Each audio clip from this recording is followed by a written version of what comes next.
Hey doing everyone, welcome back to NL Fantasy Analysis. We're going to be going through a big one here. Actually, a lot to think about with the trades this week. Both teams obviously having trades remaining is very helpful.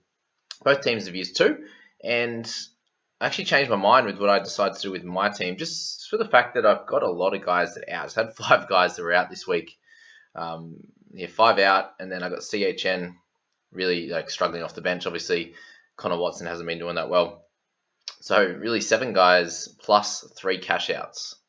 So if you count that, that's 10 players out of your 25 man squad, so 21 man squad. They're not that exciting at the moment. So obviously I had to make 2 trades, and cover came into play this one. So making sure that I had enough for the remaining 4 rounds. Obviously this week I just have 17, as you can tell here. I've decided to keep Crichton, Taumalolo, and Fogs.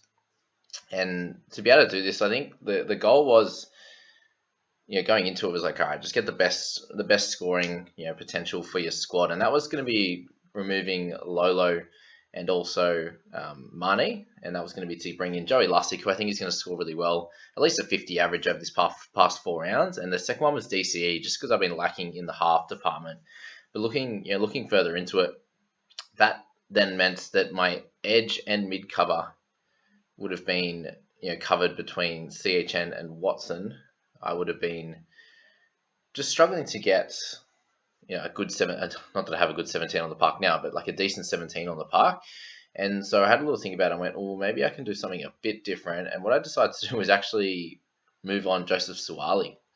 So I used the cash to, from downgrading Mane to Lussick, and I had 400k in the bank, and that allowed me to go Suwali, who was 291, up to actually picking Josh Jackson, who was the best available scorer at that price point of 695 I had in the bank for that one. Reasoning for that is I had 3 cash outs, right? So that now brings me down to Taff and Verrills as my cash out, who Verrills I'm playing, and thank God that he's actually going around and scoring half decently. But with that, it allows me to keep Lolo, who could be out for a couple of weeks, could be out for 2 to 3. So we're at least going to get him for 1 or 2 rounds, right? Awesome. If there's more injuries and suspensions, I'm going to need that, definitely. And Crichton as well, he's going to be back for the last round. So let's just say the Fogs is out for the rest of the year. If that's the case, then he's going to be my last trade next week. Okay, and I can use that 695 to pick up someone at 701k or less. And there's a bunch of good guys, even if I wanted to go a Radley or a Curran or whoever around that price. Obviously, a few of the really the better guys in Murray and stuff are a bit over 700, but it is what it is. So that's one way I can go, for next week. And then maybe Lolo's back and I can play him over a CHN or something like that. There's also a chance that CHN could come back in the starting side. Probably unlikely for sure, but that's that. And really just instead of removing a guy that is going to come back and play, I thought that would be the smarter idea. And I can actually upgrade Suwali there to Jackson, who's probably going to score, let's say, 10 points a game less than what DCE would. But I think over the 4 weeks, I'm going to get a net positive out of him, because I think there definitely will be another suspension or another season-ending injury. Obviously, it only has to be like a 3 or 4 week injury to do that.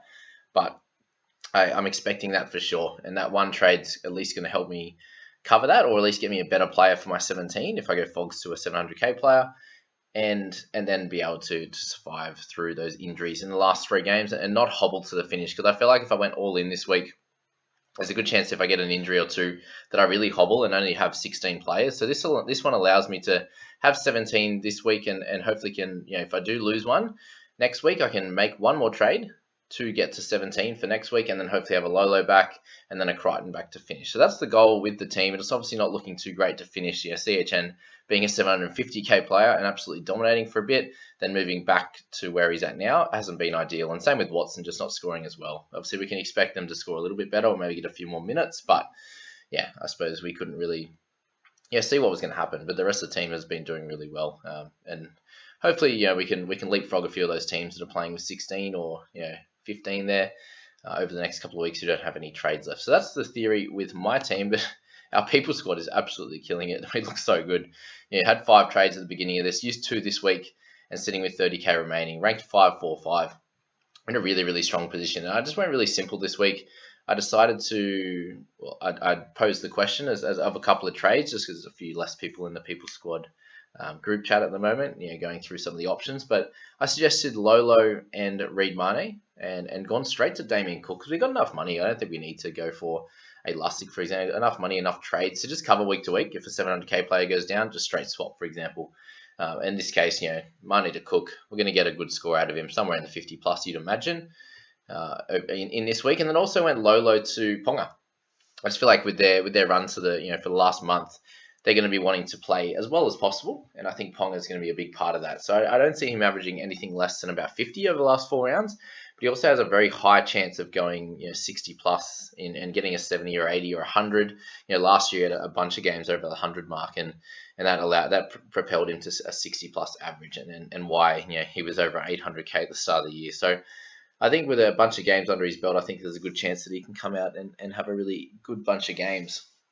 So that leaves us with Crichton on the emergencies to play that last game. I think for a team with a lot of trades left, I think that was the best idea to keep him because he's going to be definitely playing for us in that last game. And we're just going to trade heavy over the next few weeks. Any injuries, we're just going to go straight to another gun and really finish the year strong. And I think 3 trades for the last three rounds is completely fair. We'll probably try and use 2 next week, depending on what that is. Maybe that's an attempt to try and get Cleary. Like we'd probably have to see a Payne Haas or someone like that go down to be able to do that, to be able to like downgrade to a 228 and upgrade on the other end. But we at least we'll have that option.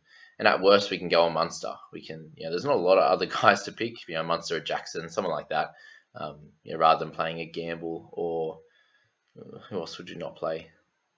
Maybe a Reece Walsh or something like that. If we can, these are real luxury efforts, and that would be ideal for sure. But if I have a look down the team's looking amazing there.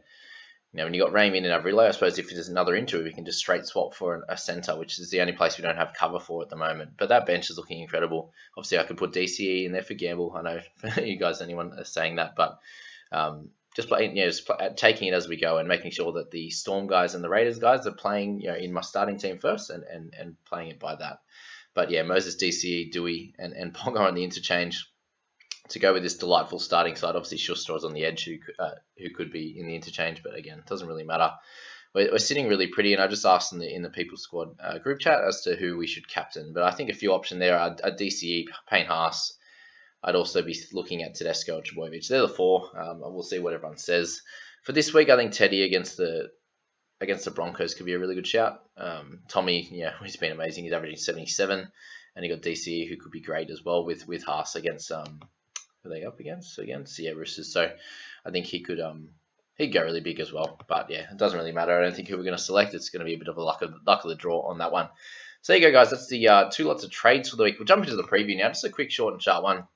Storm are paying $1.05 for this one, which is crazy because Raiders actually been, obviously the last few weeks haven't been as good, but they've been had a really good month or so going forward. But the Storm I think will win this pretty comfortably. Would be State of Origin of the Blues. They've been obviously winning everything very comfortably. In terms of this, I'm expecting sort of like nothing crazy, like a 36-10 kind of scoreline, and I'd be picking like an Olam try score or something like that. I reckon on that left side, there's going to be a few tries this week. I think Simonson's going to be going to fullback with Rapana, moving back to the wing. But other than that, not too much to say on this one. It's one of these games. It's very hard to bet into one of these games if you're thinking about that. It's probably like a 1st to 30 and pick 1 or 2 try scores. If you want to go a bit funky, you can go like a Harry Grant or a Kenny Bromwich like last week. Brandon Smith hasn't scored in a while, so he could be an interesting one. But I always like picking the halves, Munster or Hughes, or back through the middle is always a good one. But we'll move along to Dragons and the Panthers, and I'm expecting a pretty decent Panthers win this time. I'm actually tipping them to win by more than 20 this week. So if you're looking at that as a possible play, we should see Burton move back to the centres unless Cleary just comes in on the bench. So there's a chance that he just moves in. But I feel like if he's going to play off the bench, they may as well just give him another rest. One more week off and then play the last 3 games into the finals. I think he'll be, it's enough for him to get back into the swing of things. He was obviously feeling really confident and doing really well. So that would be my thoughts on it. So I think if he goes into starting side, they're going to win this comfortably. 20 plus would be my thoughts there. I'm expecting a decent game from DeBellin through the middle, doing a lot of work. Lomax will go well as hopefully Bird will also. So that's that one. Broncos and the Roosters. I think should be a solid win for the Roosters. I think they're going to be, they've been playing really, really well, and I think leading into the finals, they're going to want to keep that momentum going. They're going to be a team that's going to need the momentum this year. In previous years, they knew they had a full, more close to a full squad. Didn't really need that to be happening at the end of the season for them to really click into gear. Whereas now, I think with everyone just a bit tired and struggling, if they start to lose a few games before the finals, it could really get to them. So I see them continuing to roll on in this next period. And Broncos have been playing all right. They get Albert Kelly back, who was playing really well for him. Jordan Ricky's been really good on the edge, along with obviously Payne Haas through the middle. So Danny Levi in the 9 jersey doesn't help them too much, and they lose obviously Katoni Staggs as well. So he was obviously a strike weapon for them and good in defence. So I'm expecting like a 14-point win to the Roosters, like a 30-16 if you're playing along at home. All right, Rabbitohs and Titans again. I feel like Rabbitohs is just a team that love to just roll on, and this is their time of the year just to keep moving on into the finals. The Titans played really well last week, but it was against the Cowboys. Remember that. So Rabbitohs by 20. I'd be guessing in this one. Could be a higher scoring one, like a 40-20. I'm expecting a few points from the Titans side, a little bit similar to some of their games in the past, where they've attacked really well for a bit and then just let plenty of tries in, and that left side I think is going to be running right. I'm expecting a Walker try this week and a Koloamatangi one as well. Cam Murray can't do it again, had he? That'll be 4 weeks in a row, I think it would be where he's at.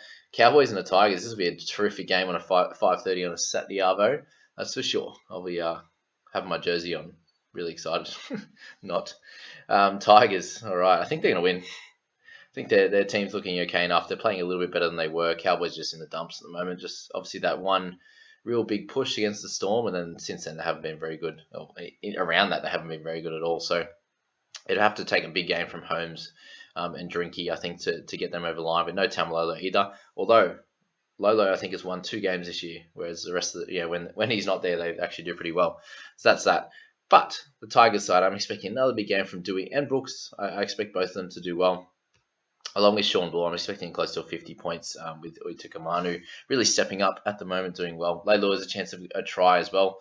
I wouldn't be ruling that out, depending who defends on his side, if it'll be Lukey or Condon. Not exactly sure. But yeah, one of those 11 or 12 for the Tigers should get a meaty.